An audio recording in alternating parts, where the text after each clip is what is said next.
कहे हम कुछ कर रहे हैं। जबरदस्ती नहीं करना। कौन जबरदस्ती कर रहा है? जबरदस्ती निवासी हम नहीं है क्या? हम लोग धरती का मूल निवासी है। हम अधिकार हमारा है। और यहाँ के आरएसएस बीजेपी के द्वारा पुलिस प्रशासन के द्वारा इन हॉल जो कार्यक्रम होने वाला था वो हॉल में नहीं होने दिया। सरगुजा जिला मुख्यालय अंबिकापुर में क्रिश्चियन राष्ट्रीय मोर्चा कार्यक्रम का आयोजन आज 6 नवंबर को अंबिकापुर के राजमोहिनी देवी भवन में किया जाना था, लेकिन जिला प्रशासन ने इसकी अनुमति नहीं देते हुए शासकीय कार्यक्रम का आयोजन होने की बात कही। इसके बाद इस कार्यक्रम का आयोजन क्रिश्चियन समाज के द्वारा अंबिकापुर के गंगापुर रजवार समाज भवन में आयोजित किया गया, जहां क्रिश्चियन समाज और रजवार समाज के बीच विवाद भी देखने को मिला। इधर भारी संख्या में पुलिस और जिला प्रशासन के आला अधिकारी मौके पर पहुंच गए, जहां क्रिश्चियन समाज के द्वारा किए जा रहे कार्यक्रम को जिला प्रशासन ने बंद करा दिया। इस पर क्रिश्चियन समाज के प्रमुख ने बताया कि हमारे द्वारा क्रिश्चियन समाज का महाअधिवेशन रखा गया था और आरोप लगाया कि भाजपा और आरएसएस के लोगों द्वारा इस कार्यक्रम को बंद करा दिया। वहीं दूसरी तरफ रजवार समाज के द्वारा बताया गया कि कुछ लोगों द्वारा आकर कहा गया कि 50 लोगों की सभा करना है, लेकिन देखते ही देखते हजारों की संख्या में भीड़ इकट्ठा हो गई। इसके बाद रजवार समाज ने इसकी शिकायत एसपी कार्यालय और सरगुजा कलेक्टर से की गई। इधर मौके पर पहुंचे सरगुजा एडिशन एसपी अमोलक सिंह ढिल्लो ने कहा कि क्रिश्चियन समाज के द्वारा कार्यक्रम का आयोजन किया जा रहा है, जिसका किसी भी प्रकार से परमिशन नहीं दिया गया है। बहरहाल इस पूरे कार्यक्रम को जिला प्रशासन ने बंद करा दिया है। क्रिश्चियन समाज और रजवाड़ी समाज के बीच विवाद की स्थिति भी देखने को मिली। मेरा नाम मनोज रजवाड़े है और मैं रजवार समाज जिला सरगुजा का संचालक प्रवक्ता हूँ। अब इसमें मैं बताऊं कि हम लोग इस कार्यक्रम के विषय में कोई जानकारी नहीं था। सवेरे क्या है कि मेरे पूरब साइड देख रहे होंगे, उसमें लड़के लोग पढ़ने के लिए रहते हैं, यहाँ रह के पढ़ाई करते हैं। समाज के लोग भी हैं, समाज के बाहर के लोग भी हैं, और दरवाजे पे कभी ताला नहीं लगाते हैं, क्योंकि ये रजवार धर्मशाला इसको बनाए हैं तो ताला कभी लगता नहीं है और बच्चे लोग रह के पढ़ते हैं। पड़ोस का मेरे दक्षिण साइड में इधर देख रहे होंगे, कोई लड़का इनसे दोस्ती यारी है, वो सवेरे इनके पास आया और आके बोला कि भैया हम लोग 8-10 लोगों का एक समूह का कार्यक्रम करेंगे, और जो समूह में जो लोन वोन बढ़ता है उस संबंध में कुछ रहा होगा, ऐसा उसको समझ में आया। और उसने कहा ठीक है भैया, 8-10 लोगों का तो रोज़ यहाँ क्रिकेट वगैरह खेलते रहते हैं तो कोई दिक्कत नहीं है, कर लेना। वो भी धर्मशाला में नहीं, धर्मशाला प्रांगण में। तो उनसे आपस में बातचीत करके उन्होंने कर लिया।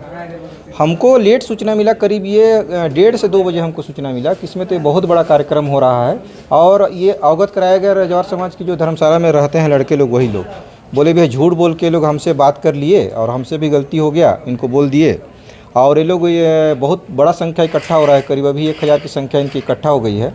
तब फिर हम लोग सब लोग सक्रिय हुए। हम लोग क्या है भैया, सब लोग गाँव में निवास करते हैं और सब हम लोग गांव से आए, सब में आपस में बात किए तो आके यहाँ देखे तो बहुत भीड़ था और इनका कार्यक्रम चल रहा था और धर्म विशेष कार्यक्रम चल रहा था, क्रिश्चियन समाज का कार्यक्रम चल रहा था। इनका कुछ बैनर भी टंगा हुआ था, अभी ये सब निकाल दिए हैं। और इस टाइप का कार्यक्रम था तो हम लोगों ने मना किया कि भाई ऐसा कार्यक्रम हमारे धर्मशाला मत करिए, धर्म विशेष का कार्यक्रम करने के लिए हम आपको परमिशन तो कोई दिया नहीं है, तो इस टाइप का कार्यक्रम मत करिए। मना किए तो हम लोग को ही धक्का मार के बाहर निकालने लगे, कानून का एक्ट दिखाने लगे कि एक्ट पढ़ो, ये तुम्हारा नहीं है, ये हमारा है, ऐसा वैसा करके दुनिया भर का बात करने लगे। फिर हम लोग क्या है कि लाइट वाइट सब काट दिए, हम लोग बोले कार्यक्रम करने ही नहीं देंगे। और हम लोगों से ही मेरा हाथ पकड़ लिए, दोनों हाथ पकड़ लिए, मेरा कपड़ा पकड़ लिए, एक तरह से कह सकते हैं तो कॉलर ही पकड़ लिए। तो इस टाइप का अभद्र व्यवहार ये लोग अपनी इस धर्मशाला में कार्यक्रम कर रहे हैं, धर्मशाला के संचालक प्रवक्ता के साथ करेंगे तो बाकी लोग के साथ क्या करेंगे इसको आप समझ सकते हैं। मैं डॉक्टर विलास खरात, राष्ट्रीय प्रभारी राष्ट्रीय माइनॉरिटी मोर्चा तथा भारत मुक्ति मोर्चा का मैं ऑल इंडिया का जनरल सेक्रेटरी हूँ।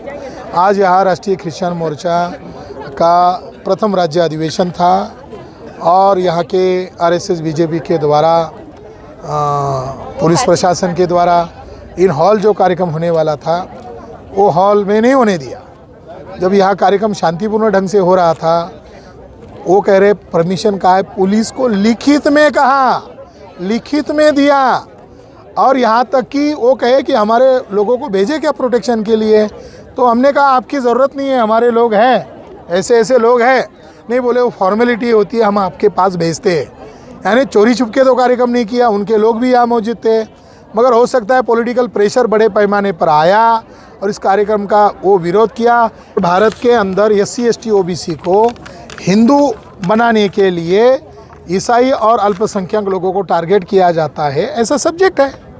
तो हमारे संवैधानिक दायरे में आकर हम कार्यक्रम कर रहे हैं, हैंडबिल छाप कर काम कर रहे हैं, पूरे राज्य से लोग यहाँ इकट्ठा हुए हैं। अगर हम कोई गैर कानूनी हरकत कर रहे तो FIR दर्ज करते, हमारे लोगों को हिरासत में लेते।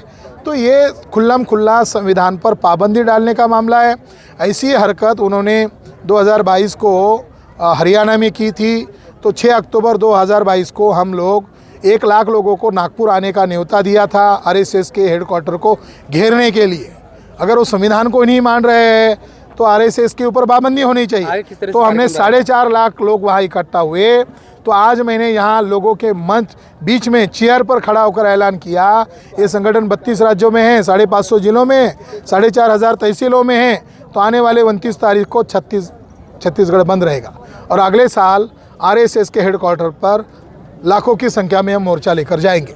हाँ, आप बस बता दीजिए परमिशन हुआ है नहीं हुआ है बस, और मेरे को और ज्यादा कुछ नहीं। चले, ठीक है, यस। तो एक बार मेरे को तुरंत बता दीजिए। हाँ। और फिर उसके बाद में राजवार जो समाज है, जो कि प्रमुख है, उनसे भी एक बार अपन बात करके पूछते हैं। अगर नहीं होगा तो फिर ठीक नहीं है। मेरा ये बोलना है कि एक प्रॉपर परमिशन के साथ में होना चाहिए।